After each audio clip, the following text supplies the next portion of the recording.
우리 함께 찬송하겠습니다. 찬송가 325장 예수가 함께 계시니 우리 함께 찬송하겠습니다.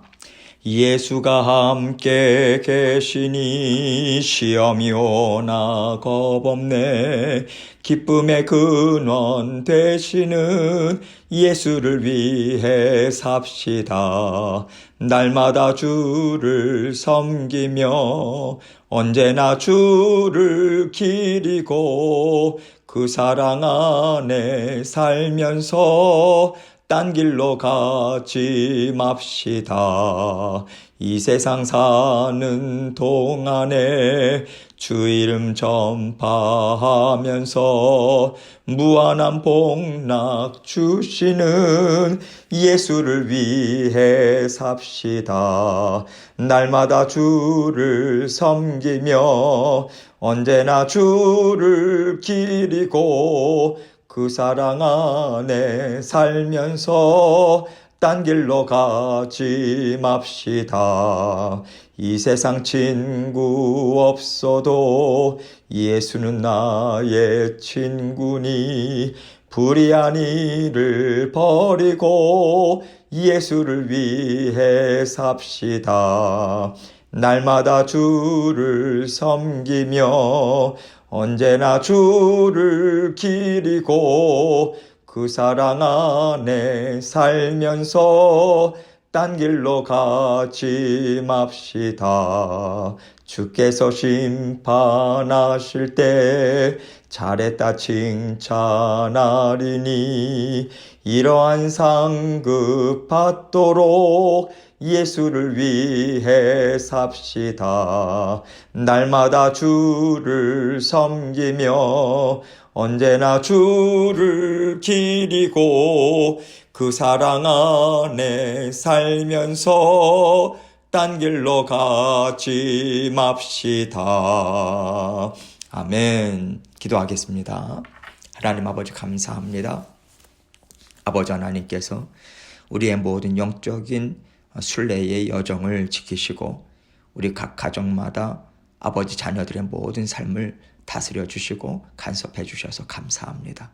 아버지 하나님께서 우리의 주인 되어 주시니 먹고 살아가는 모든 것들도 아버지 하나님께서 친히 공급하시고 우리의 영의 필요 또한 아버지 하나님께서 정확하게 보시고 또 채워주시는 하나님의 그 일하심을 아버지 저에게 믿고 주님과 온전히 동행하는 저희 모든 믿음의 식구들 될 수 있도록 은혜 베풀어 주옵소서. 아버지 하나님 오늘도 아버지 하나님께서 우리에게 또 하루의 삶을 여셨습니다. 오늘도 주님 손 꼭 붙들고 주님 말씀 기억하고 주님의 말씀 안에서 참 평안을 누리며 담대함으로 승리의 삶 살아갈 수 있도록 하나님께서 저희 모두를 지켜보아요 주옵소서. 말씀을 통해서 우리 각자에게 들려주시는 주님의 음성 듣게 하시고 아버지 하나님의 음성 따라 오늘도 아버지 하나님 승리의 삶을 주님 앞에 예물로 올려드리는 저희 모두가 될 수 있도록 은총 베풀어 주옵소서. 예수 그리스도의 귀하신 이름으로 기도합니다. 아멘. 하나님 말씀 민수기 22장 1절로 6절입니다. 민수기 22장 1절로 6절 말씀 제가 읽습니다. 이스라엘 자손이 또 길을 떠나 모압 평지에 진을 쳤으니 요단 건너편 곧 여리고 맞은편이더라. 십볼의 아들 발락이 이스라엘이 아모리인에게 행한 모든 일을 보았으므로 모압이 심히 두려워하였으니 이스라엘 백성이 많음으로 말미암아 모압이 이스라엘 자손 때문에 번민하더라.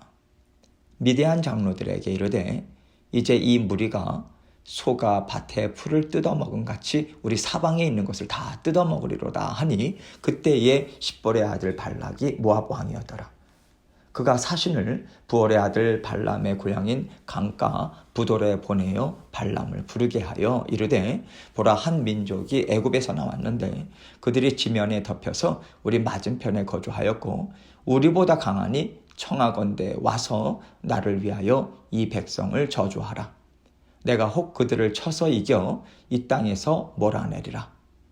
그대가 복을 비는 자는 복을 받고 저주하는 자는 저주를 받을 줄을 내가 알미니라. 아멘.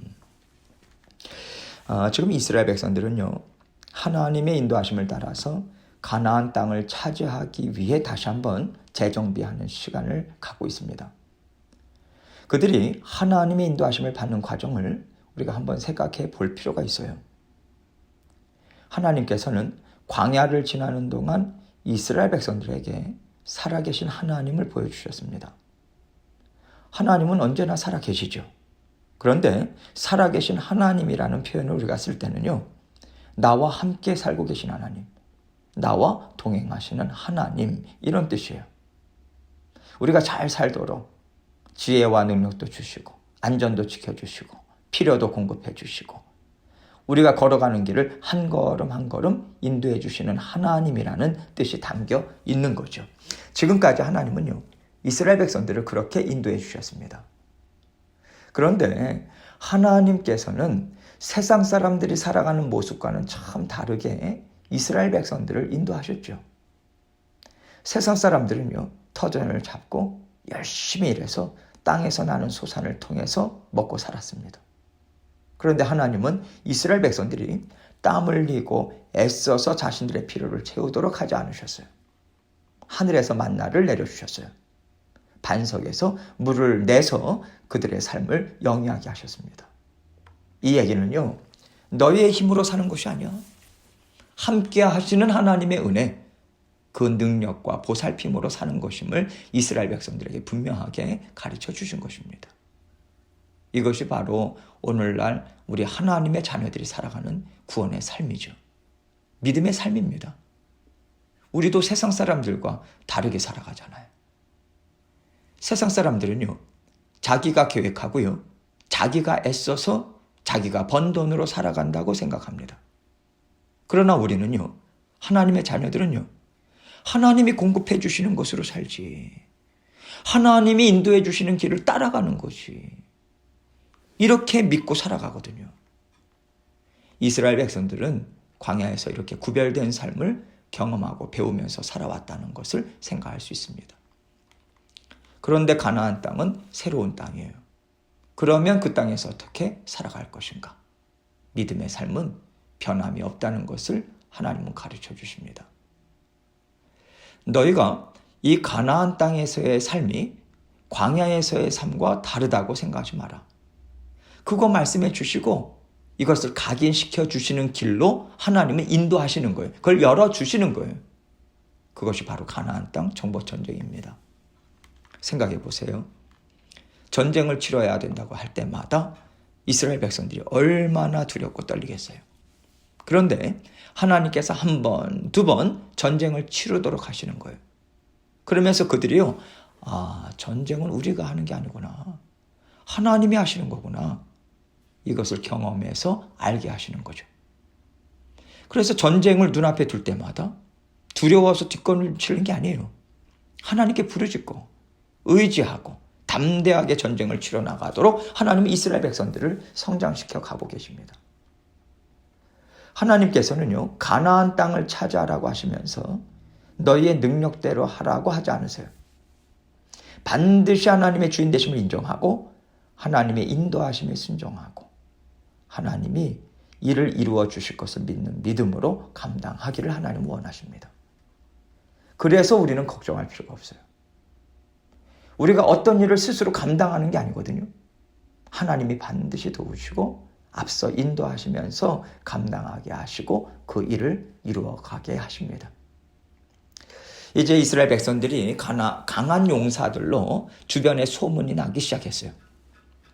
그러니까 또 어떤 일이 생기냐면 이스라엘 백성들을 대적하는 무리들이 생기고 있어요. 그래서 하나님의 자녀들의 삶은 쉽지 않습니다. 영적 전쟁이 끊임없이 있거든요. 강해지면 강해진 만큼 영적 공격 또한 강하게 있다라고 하는 것을 우리는 기억해야 합니다. 이것을 생각하고 오늘 말씀을 보도록 하겠습니다. 1절입니다. 이스라엘 자손이 또 길을 떠나 모압 평지에 진을 쳤으니 요단 건너편 곧 여리고 맞은편이더라. 이스라엘 백성들이 여러 전쟁들을 치러왔고 이제는 모압 평지에 진을 치고 가나안 땅으로 진입하기 위해 재정비하는 시간을 갖고 있습니다. 2절로 3절입니다. 십볼의 아들 발락이 이스라엘이 아모리인에게 행한 모든 일을 보았으므로 모압이 심히 두려워하였으니 이스라엘 백성이 많음으로 말미암아 모압이 이스라엘 자손 때문에 번민하더라. 이스라엘 백성들이 강한 군대로 주변에 소문이 나니까요. 가까이에 있는 모압 왕이 너무 두려워하고 있는 거예요. 모압 왕 발락이 두려워하는 이유를 여기에서 이스라엘이 아모리인에게 행한 모든 일을 보았으므로 라고 말하고 있습니다. 생각해 보세요. 이스라엘 백성들이 싸워서 이긴 아모리 족속의 시온 왕은요, 모압 땅의 일부도 취했던 왕이거든요. 그러니까 발락 왕은 우리 땅을 빼앗은 시온보다 이스라엘 백성이 더 강하다고 생각할 수밖에 없는 거죠. 하나님께서 이스라엘 백성들의 하나님이 되신다는 의미가 여기에 담겨 있다고 생각합니다. 그들은 아직까지도 오합지졸이에요. 그런데 세상 사람들의 눈에는 오합지졸로 보이지 않고요. 엄청난 군대로 보이는 겁니다. 하나님이 그들을 책임지고 계시면 그들이 아무것도 없더라도 능력 있는 백성처럼 보여지는 거죠. 이것이 우리 하나님의 자녀들입니다.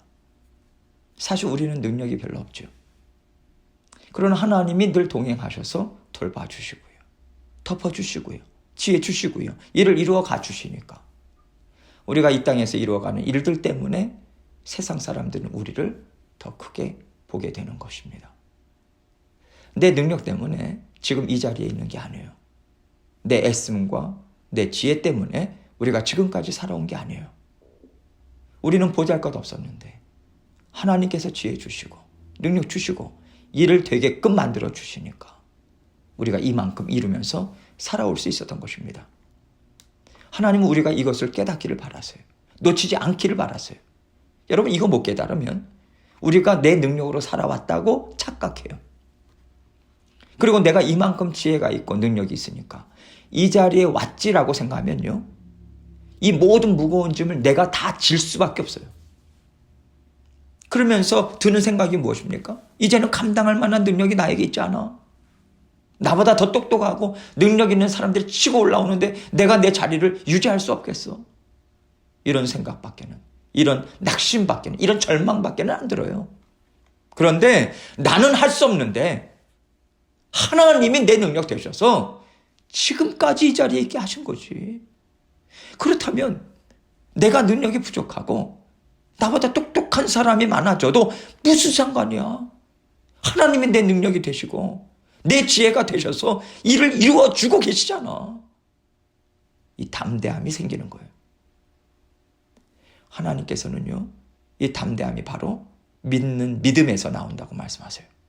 나와 함께하고 계시는 살아계신 하나님에 대한 믿음, 여기에서 나옵니다. 하나님이 이 믿음을 우리에게 원하세요. 이 믿음이 있는 만큼 우리는 담대해질 수 있고요. 평안으로 하나님의 나라를 이루어갈 수 있습니다. 사람들 보기에는 이스라엘 백성들이 너무 커 보이니까 세상 사람들이 이제 세력을 규합하고 있어요. 4절입니다.